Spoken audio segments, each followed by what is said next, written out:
পাৰ্থজিৎ বৰুৱা মানুহজনৰ নাম সদাব্যস্ত মানুহ অকাৰণত কেতিয়াও এক তিলো বহি নাথাকে তিনিজনকৈ সাবালক পুত্ৰ থকাৰ পিছতো ঘৰৰ সকলো বা বজাৰ নিজেই কৰে আনে কৰা বজাৰ পাৰ্থজিৎ বৰুৱাৰ পছন্দ নহয় মানুহজন কিন্তু অসুখীয়া চাকৰিৰ পৰা অৱসৰ গ্ৰহণ কৰাৰ পিছৰে পৰাই ইটো সিটো অসুখে লগ নেৰা হ'ল মানুহজনক কিন্তু সহজে সেৱমনা মানুহ নহয় পাৰ্থজিৎ বৰুৱা শিক্ষকতা কৰিয়ে গোটেই জীৱন পাৰ কৰি দিলে চৰকাৰৰ পৰা বঁটাও পাইছে তেওঁৰ বৃত্তিৰ বাবে তেওঁৰ অধীনত শিক্ষা লাভ কৰি আজি অনেকেই ডাঙৰ মানুহ হ'ল কোনোবা ৰাজনীতিবিদ কোনোবা ডাক্তৰ কোনোবা ইঞ্জিনিয়াৰ কোনোবা শিল্পী আৰু অনেক বৰ্তমানৰ শিক্ষামন্ত্ৰীগৰাকী হেনো তেওঁৰে ছাত্ৰ আছিল ছাত্ৰাৱস্থাত তেওঁ হেনো পঢ়া শুনাত বৰ ভাল নাছিল তাকে কৈ পাৰ্থজিৎ বৰুৱাই কেতিয়াবা হাঁহে তেওঁৰ শিক্ষকতা কালৰ সকলো ছাত্ৰৰ কথা মনত নাথাকিলেও কিছুমানৰ কথা মনত আছে আৰু কিছুমান ছাত্ৰই তেওঁৰ অন্তৰত গভীৰভাৱে ৰেখাপাত কৰি গৈছে পাৰ্থজিৎ বৰুৱাৰ পৰিয়ালত তিনি পুত্ৰ মৃন্ময় চিন্ময় আৰু তন্ময় আৰু একমাত্ৰ কন্যা সুস্মিতা পত্নী গায়ত্ৰী এইকেইদিন NRCৰ কাগজপত্ৰ গোটোৱাতে ব্যস্ত হৈ আছে পাৰ্থজিৎ বৰুৱা গেট খুলি ঘৰ সোমোৱাৰ উমান পাই জীয়েক সুস্মিতা লৰালৰিকৈ বাহিৰলৈ ওলাই আহিল দেউতাক পাৰ্থজিৎ বৰুৱাই চাইকেলখন খুটা এটাত আওজাই থৈ চাইকেলৰ হেণ্ডেলত ওলমাই অনা বজাৰৰ মোনাটো সুস্মিতালৈ আগবঢ়াই দিলে কি আনিছা দেউতা সুস্মিতাই সুধিলে ৰঙালাওৰ আগ কেডালমান আৰু ঢেকীয়া শাক দুমুঠিমান লৈ আনিছো দেউতাকে ক'লে সুস্মিতাই মোনাটো লৈ ভিতৰলৈ সোমাই গ'ল চাহ একাপ দিবি আই মই হাত মুখ ধুই আহোঁ পিছে পিছে গৈ থকা দেউতাকে ক'লে হ'ব তুমি হাত মুখ ধুই আহা সুস্মিতাই ক'লে পাৰ্থজিৎ বৰুৱাই চাৰ্টটো খুলি বাৰান্দাত বান্ধি থোৱা কাপোৰ মেলা দাৰডালত থৈ বাথৰুমৰ ফালে আগবাঢ়িল দেউতাৰক বৰ হতাশ হৈ অহা যেন লাগিছে কিবা হ'ল ঘৈণীয়েক গায়ত্ৰীয়ে গিৰিয়েক যোৱাৰ ফালে চাই অনুচ্চ কণ্ঠৰে ক'লেও কথাষাৰ গিৰিয়েক পাৰ্থজিৎ বৰুৱাৰ কাণত পৰিল একো হোৱা নাই মোৰ চিন্তা কৰিব নালাগে বাথৰুমত সোমাই পাৰ্থজিৎ বৰুৱাই ক'লে গায়ত্ৰী পাকঘৰলৈ সোমাই গ'ল বাথৰুমৰ পৰা ওলাই আহি পাৰ্থজিৎ বৰুৱা চকী এখনত বহিল সেইখন তেওঁৰ আৰামী চকী পুৱা গধূলি আৰু খন্তেক জিৰণিৰ বাবে তাতে বহে ঘৈণীয়েক গায়ত্ৰীয়ে ফিকা চাহ একাপৰ সৈতে প্লেটত এবাৰুত বিস্কুট দুটা আনি গিৰিয়েকৰ সন্মুখৰ সৰু টুলখনৰ ওপৰত থলে পাৰ্থজিৎ বৰুৱাই গাখীৰৰ চাহ নাখায় চেনিও নাখায় ডায়েবেটিছৰ দুখ নাই যদিও বাছি খায় চাহকাপ দি গায়ত্ৰী ওচৰতে থিয় হৈ ৰ'ল দেউতাক বহাৰ পিছতে এটা এটাকৈ পুতেকত আহি সেই ঠাইত ৰ'ল জীয়েক সুস্মিতাও আহিল দেউতাকে সেই বহা সময়খিনিত নানা ধৰণৰ কথা উলিয়ায় আৰু সেইবোৰ কথাত ল'ৰা ছোৱালীকেইটাইও ভাগ লয় মানুহ জীয়াই থকাই বৰ টান হৈ পৰিছে দেচোন আমাৰ খিলঞ্জীয়া মানুহখিনিৰে সমস্যা বেছি নিজকে খিলঞ্জীয়া বুলি প্ৰমাণ কৰিবলৈ কিমান যে কি লাগে এই বয়সত বৰ অশান্তি পাইছোঁ দেই পাৰ্থজিৎ বৰুৱাই হতাশাৰে ক'লে আটায়ে দেউতাকৰ মুখলৈ উৎকণ্ঠাৰে চাই ৰ'ল আমি বৰুৱা শইকীয়া হাজৰিকা গোহাঁই গগৈবোৰৰে সমস্যা খিলঞ্জীয়া বুলি প্ৰমাণ কৰিবলৈ বহিৰাগতবোৰৰ বাবে তেনে কোনো সমস্যা নাই পাৰ্থজিৎ বৰুৱাই পুনৰ ক'লে কথাটো সঁচাকৈ আচৰিত লাগিছে ডাঙৰ পুতেক মৃন্ময়ে ক'লে সকলোৰে নাম আহিল মাৰ নামটো নহাৰ কাৰণ কি NRC বৰ মূৰ কামৰণি বস্তু দেই বিদেশী এটাকো বিচাৰি উলিয়াব নোৱাৰে এতিয়া আকৌ খিলঞ্জীয়াকে বিদেশী সজাব বিচাৰিছে এইবাৰ সৰু পুত্ৰ তন্ময়ে ক'লে এতিয়া তাৰমানে আমাৰ মা বিদেশী সুস্মিতাই মাক গায়ত্ৰীলৈ চাই ইটিকিং কৰি ক'লে হ'ব দে মই বিদেশী তহঁত মোৰ পেটৰ পৰা ওলোৱা আটাইকেইটাই স্বদেশী খিলঞ্জীয়া মাকে মাত লগালে তহঁত খিলঞ্জীয়া মোৰ কিহৰ চিন্তা মোক খিলঞ্জীয়া বুলি ভাবি প্ৰমাণ কৰিব নোৱাৰিলে সীমান্তৰ কাটাতাৰৰ বেৰৰ সিফালে এৰি আহিব নেকি দেউতা এতিয়া কি কৰা যায় মাক খিলঞ্জীয়া বুলি প্ৰমাণ কৰিবলৈ কি কি কাগজ লাগিব সুস্মিতাই এবাৰ দেউতাকক সুধিলে। তোৰ মাৰৰ বংশ লতিকাখন বিচাৰি আনি NRCৰ অফিচত জমা দিব লাগিব, দেউতাকে ক'লে। সেই বংশাৱলীৰ কাগজ ক'ত পাম? মাৰ পৰিয়ালৰ কোন আছে, ক'ত আছে? মা, তোমাৰ ভাই ককাইবোৰ মানে আমাৰ মামাবোৰ ক'ত? এইবাৰ মাজু পুত্ৰ চিন্ময়ে সুধিলে। তাকেই, সেইটো এতিয়া মহা চিন্তাৰ কাৰণ হৈ পৰিছে। তহঁতৰ মাৰৰ পৰিয়ালত এতিয়া কোনোৱেই নাই হ'বলা। এটা দীঘলীয়া হুমুনিয়া কাহি পাৰ্থজিৎ বৰুৱাই ক'লে। আজি ইমান বছৰে কোনো যোগাযোগ নাই। মোমায়েৰহঁত ক'ত, কেনেকৈ আছে, নে বাচি আছে নে মৰিল, ঈশ্বৰেহে জানে। দাদাৰ বিয়াৰ সময়ত যে 9 পুৰুষৰ শ্ৰাদ্ধ পাতিছিলা, সেই সময়ত যে মাৰ 5 পুৰুষৰ নাম বিচাৰি হুলস্থুল কৰিছিলা, সেইবোৰ নাম ক'ৰ পৰা ওলাইছিল?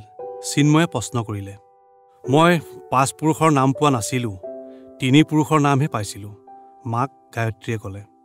মা, সুস্মিতাই মাত লগালে। তোমাৰ দেউতা মানে ককাৰ নাম জয়কান্ত শৰ্মা? ককাৰ দেউতাকৰ নাম কি আছিল, হেমকান্ত নে কি? হেমকান্ত নহয়, ৰমাকান্ত। আজু ককা ৰমাকান্তৰ দেউতাক আছিল হেমকান্ত। আমি 5 বাই ভনী আছিলোঁ, দাদা 2জন, ভনী 2জনী, মই মাজু, মাক গায়ত্ৰীয়ে ক'লে। বিয়াতেই সকলো শেষ। বিয়াৰ পিছৰ পৰাই মোৰ কাৰো লগত কোনো সম্পৰ্ক নাই। কোন মৰিল, কোন বাচি আছে, মই এতিয়া একোকে নাজানো। সকলোৱে মোক মৰিল বুলি এৰি দিছিল মোৰ বিয়াৰ লগে লগে। সৰু ভনী মৈত্ৰীয়ে মই ঘৰ এৰি অহাৰ পিছত কেইবছৰমানলৈ খা খবৰ ৰাখিছিল। তাৰ পাছত তাইও নিতাল মাৰিলে। এইবোৰ কথা ইমান দিনে তহঁতক কোৱা নাছিলোঁ। মনৰ কথা মনতে ৰাখি থৈছিলোঁ। গায়ত্ৰীৰ মাতবোৰ শেষৰ ফালে থুকাথুকি হৈ আহিল। চকু দুটাও চলচলীয়া হৈ পৰিল। তাকে দেখি সুস্মিতাই মাকক সাৱটি ধৰি ক'লে, দুখ নকৰিবা মা, আমি আছোঁ নহয়। যি হৈ গ'ল সেইবোৰ কথা ভাবি দুখ কৰি কিবা লাভ আছে জানো? মাৰৰ বহুত দুখ, পাৰ্থজিৎ বৰুৱাই ক'লে। এই যন্ত্ৰণা কিমান দুৰ্বিষহ ভুক্তভোগীয়েহে বুজি পায়। বিয়াৰ পিছত মাৰে পৰিয়াল পৰিজন, আত্মীয় কুটুম্ব সকলো হেৰুৱালে। তহঁতৰ ককা জয়কান্ত শৰ্মাই মাৰে যাতে সেই ঘৰখনলৈ উভতি যাব নোৱাৰে, ত্যাজকন্যা কৰি বাটটো চিৰকাললৈ বন্ধ কৰি দিলে। বৰ জেদী মানুহ আছিল তেওঁ। এনে কিয় হ'বলৈ পালে দেউতা? সৰু পুত্ৰ তন্ময়ে ক'লে। জ্ঞাতিভিমান, পাৰ্থজিৎ বৰুৱাই ক'লে। মানে? সুস্মিতাই কথাষাৰ বুজি নাপালে। তোমাৰ মাৰ আছিল এক নৈষ্ঠিক ব্ৰাহ্মণ পৰিয়ালৰ ছোৱালী, আৰু মই আছিলোঁ কায়স্থ কলিতাৰ সন্তান। আমাক তেওঁলোকে নিজ বংশৰ বুলি জ্ঞান কৰিছিল, বিবাহ আদি নিষিদ্ধ কৰিছিল। কতা, মই দেখোন ব্ৰাহ্মণ পৰিয়ালৰ ছোৱালী বিয়া কৰাই আনিলোঁ। বৰপুত্ৰ মৃন্ময়ে প্ৰশ্নবোধক দৃষ্টিৰে দেউতাকলৈ চালে। তেতিয়া আৰু এতিয়াৰ মাজত বহুত পাৰ্থক্য মানুহ, সময় পৰিৱেশ আৰু পৰিস্থিতিৰ দাস মানুহ, পাৰ্থজিৎ বৰুৱাই ক'লে। মৃন্ময়ক ঘৰত মানুহ বুলি মাতে সকলোৱে। বাৰু এতিয়া সেইবোৰ বাদ দিয়া। মাৰ লিগেচি ডাটাখন ক'ৰ পৰা কেনেকৈ সংগ্ৰহ কৰা যায় এই বিষয়লৈ আলোচনা কৰা, মৃন্ময়ে ক'লে। মা, সুস্মিতাই মাকলৈ চাই দুষ্টালি ভৰা হাঁহি এটা মাৰিলে। মাকে সুস্মিতালৈ চালে। তুমি তেনেদৰে ঘৰ বাৰী এৰি দেউতাৰ লগত গুচি আহিব লগা হ'ল কিয়? সুস্মিতাই ধেমালিৰ সুৰত সুধিলে। প্ৰেমৰ ভমক, তন্ময়ে হাঁহি ক'লে। এইবোৰ, মাক গায়ত্ৰীয়ে লাজতে ৰঙা চিঙা পৰি উচাত মাৰি উঠি গ'ল। আটায়ে উচ্চস্বৰে হাঁহি উঠিল। পাৰ্থজিৎ বৰুৱাই নাহাঁহিলে, গম্ভীৰ হৈ বহি থাকিল। তহঁতে মাৰক তেনেদৰে নজোকাবি, খন্তেক তবক মাৰি ৰৈ পাৰ্থজিৎ বৰুৱাই ক'লে। মাৰৰ অন্তৰত বৰ দুখ। পৰিয়াল পৰিজন সকলো এৰি গুচি আহিছিল চিৰকাললৈ। মাক দেউতাক সকলোৱে তেওঁ মৰিল বুলি হেনো শ্ৰাদ্ধ পৰ্যন্ত কৰি পেলাইছিল। সুস্মিতা চিন্ময় আটায়ে এক দৃষ্টিৰে চাই ৰৈছিল দেউতাকৰ মুখলৈ। কাৰো মুখত কোনো কথা নাছিল। মাক দেউতাকৰ বিয়াৰ প্ৰকৃত ঘটনা সেয়া সন্তানহঁতৰ কাৰোৱে জ্ঞাত নহয়। প্ৰায় ৩৫ বছৰৰ আগৰ কথা।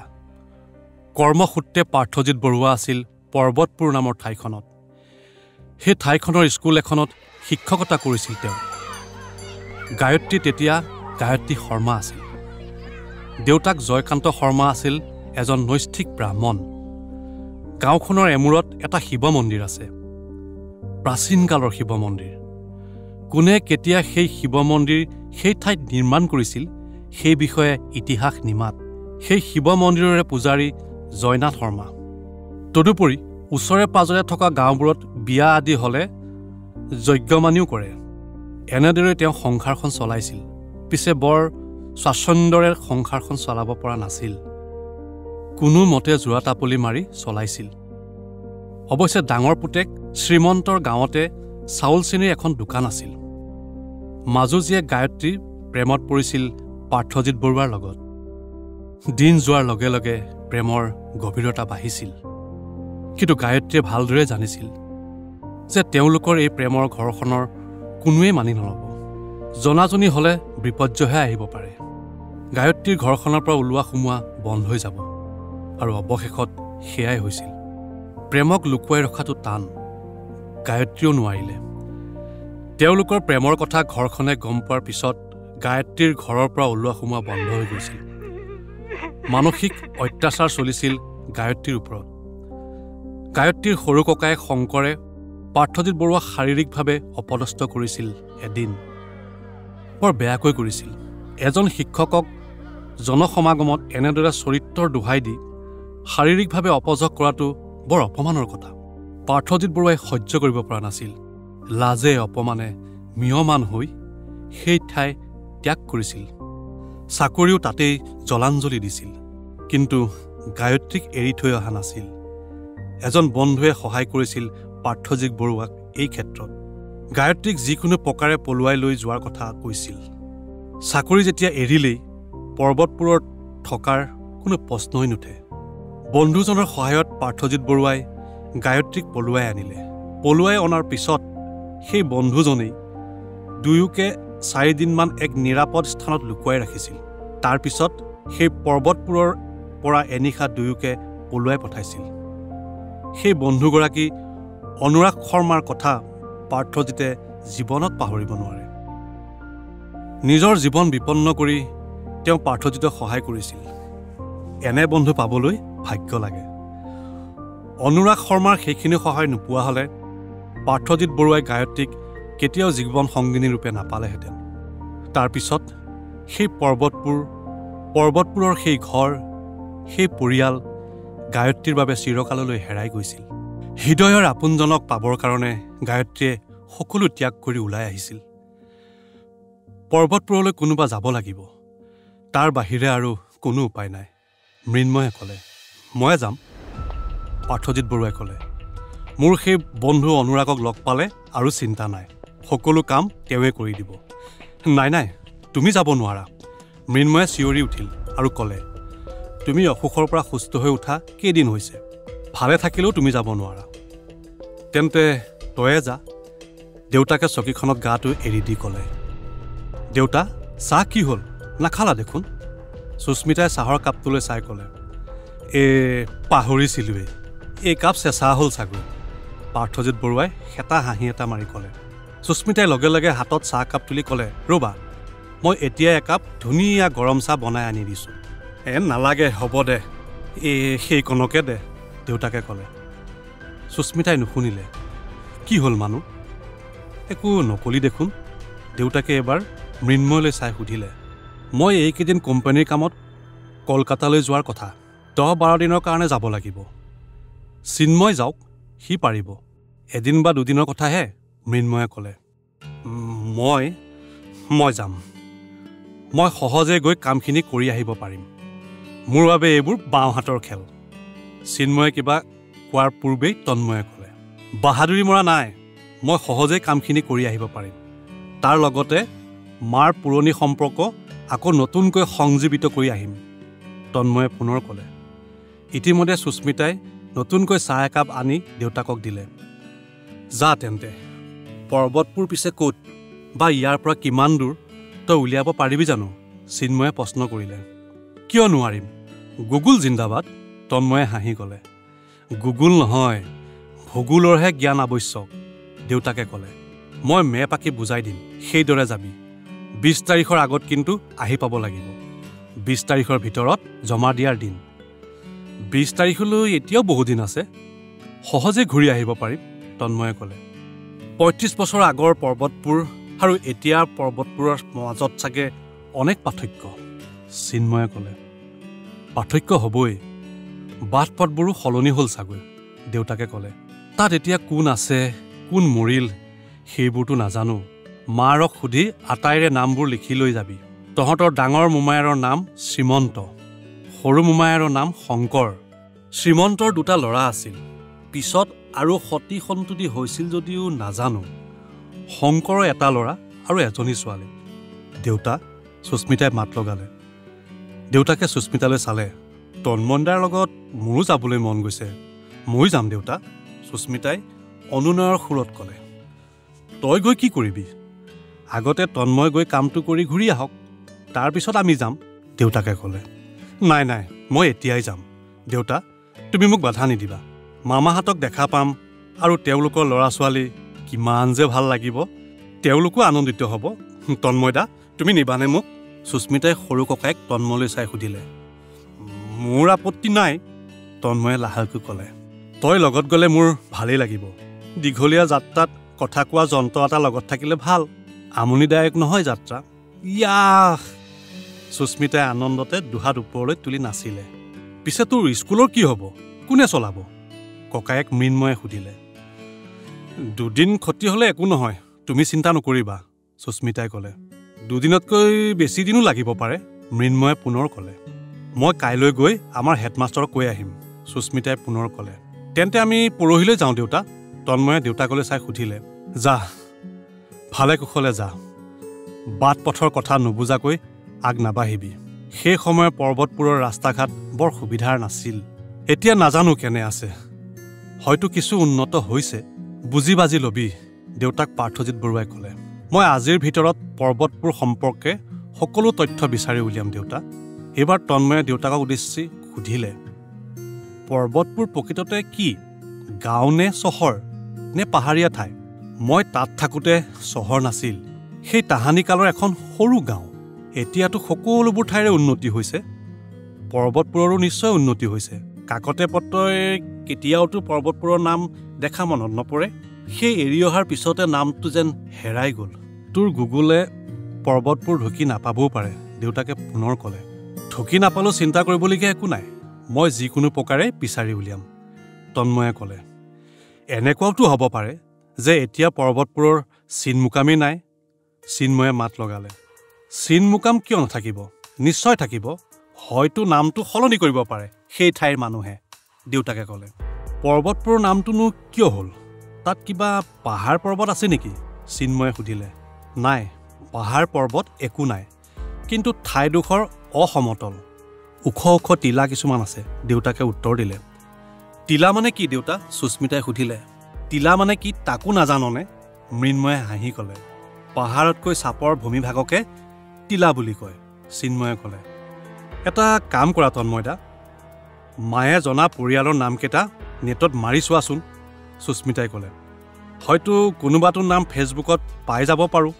হয়, তই ঠিকেই কৈছ, সুস্মিতাৰ কথা সমৰ্থন কৰি মৃন্ময়ে ক'লে। মাহঁতৰ পিছৰ প্ৰজন্মটোৱে নিশ্চয় ফেচবুক ব্যৱহাৰ কৰে। বিচাৰচোন, মাৰক সুধি ল, পিছত প্ৰজন্মৰ নামবোৰ জানেনে নাই, মৃন্ময়ে ক'লে। তন্ময়ে মূৰ দুপিয়ালে। সুস্মিতা গৈ লগে লগে মাকৰ ওচৰ পালে। মা, ময়ো যাম তোমাৰ জন্মভূমি পৰ্বতপুৰলৈ, সুস্মিতাই হাঁহি এটা মাৰি ক'লে। তই আকৌ কিয় যাৱ? মাক গায়ত্ৰীয়ে আচৰিত হৈ সুধিলে। কিয়, মই যাব নোৱাৰোঁ নেকি? তই যাব নালাগে দে। মই যাব নালাগে বুলি একেষাৰে কৈ দিলা যে? তই ছোৱালী, বিপদ আপদৰ কথা আছে, তোমালোকে ফটকৈ সেইবোৰ কথা কিয় ভাবা? দেউতাইতো বাধা দিয়া নাই, দাদাহঁতেও দিয়া নাই। মাক গায়ত্ৰীয়ে একে দৃষ্টিৰে চাই ল'ল সুস্মিতাৰ মুখলৈ। মই আৰু সৰুদা আমি দুয়ো যাম পৰহিলৈ। বাৰু তুমি এটা কথা কোৱাচোন, কি? ডাঙৰ মামা আৰু সৰু মামাৰ ল'ৰা ছোৱালীকেইটাৰ নাম মনত আছেনে তোমাৰ? মাক গায়ত্ৰীয়ে খন্তেক পৰ টভক মাৰি ৰৈ ক'লে। মনত আছে। কোৱাচোন। সিহঁত অৱশ্যে তহঁততকৈ ডাঙৰ। ডাঙৰটো হ'বই, তোমাৰ বিয়াৰ অনেক আগতেই তেওঁলোকৰ জন্ম হৈছিল। নামবোৰ মনত আছে যদি কোৱাচোন, সুস্মিতাই আগ্ৰহেৰে সুধিলে। ডাঙৰ দাদা শ্ৰীমন্ত, তেওঁৰ ল'ৰা 2টা, পাৰ্থিৱ আৰু পৱন। পাৰ্থিৱৰ এতিয়া বয়স 40 মানেই হ'ব আৰু পৱনৰ কিজানি ৩৫-৩৬ বছৰমান হ'ব। সৰু দাদা ল'ৰাটোৰ নাম আছিল নয়নজ্যোতি আৰু ছোৱালীজনীৰ নাম অৰুন্ধতী। সিহঁতে এতিয়া ঘৰ সংসাৰ কৰি ক'ত বা আছে। ভনী দুজনীৰো বিয়া হৈ গ'ল। মৈত্ৰেয়ীৰ চিঠিৰ পৰা গম পাইছিলোঁ মৈত্ৰেয়ীৰ বিয়া হৈ গৈছিল ওচৰৰ গাঁও এখনত, জয়পুৰ নামৰ গাঁওখনত। তাইৰো এটা ল'ৰা আৰু এজনী ছোৱালী হোৱালৈকে যোগাযোগ আছিল। সৰু ভনী গাৰ্গীৰ কথা একো নাজানো। মাক গায়ত্ৰীৰ কথাবোৰ থোকাথুকি হৈ আহিল। মাকৰ অন্তৰৰ বেদনা সুস্মিতাই উপলব্ধি কৰিব পাৰিলে। তাইৰো চকু দুটা চলচলীয়া হৈ পৰিল। অৱশেষত মাকে কোৱা নামবোৰ মোবাইলত টুকি লৈ ককায়েক তন্ময়ৰ ওচৰলৈ আহিল। গোটেই নিশা তন্ময় আৰু সুস্মিতাই নামবোৰৰ সন্ধান কৰিলে মোবাইল ফোনত। ফেচবুকত খুচৰি খুচৰি দুই হতাশ হৈ পৰিল। মাকে কোৱা কোনো এটা নামেই বিচাৰি নাপালে ফেচবুকত। কি কৰা যায়? হতাশাৰে তন্ময়ে সুস্মিতালৈ চালে। কোনো চিন্তা নাই সৰুদা, আমি যাত্ৰা আৰম্ভ কৰোঁ। কেৱল প্ৰাৰম্ভিক তথ্যখিনি সংগ্ৰহ কৰা, সুস্মিতাই নিৰ্ভয় দি ক'লে। তন্ময়ে দুনাই একো নক'লে। অৱশেষত নিৰ্দিষ্ট দিনত তন্ময় আৰু সুস্মিতা দুয়ো এখন টেক্সি লৈ পৰ্বতপুৰ অভিমুখে যাত্ৰা কৰিলে। টেক্সি মানে তন্ময়ৰ অন্তৰংগ বন্ধু ৰঞ্জিতৰ গাড়ী। কেৱল তেলৰ খৰচটো দিলেই হ'ব। মাক গায়ত্ৰীয়ে পুৱাতে উঠি গা পা ধুই গোসাঁই ঘৰত বন্তি জ্বলালে।